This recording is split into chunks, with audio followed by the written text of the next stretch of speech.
বাবা ভোলা মহেশ্বরাই মনের আনন্দে ভাগবতরা সেবন করছে আর তালে তালে মাথা দুলাচ্ছে। হ্যাঁ হ্যাঁ হ্যাঁ, আমাকে দেখতে হবে ওই বাবা ভোলানাথ নেশার ঘরে কি করতে পারে।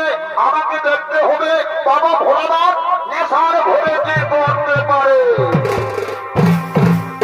আজ নাচিতে লাগিল ভোলা বন্ধা কি দেখি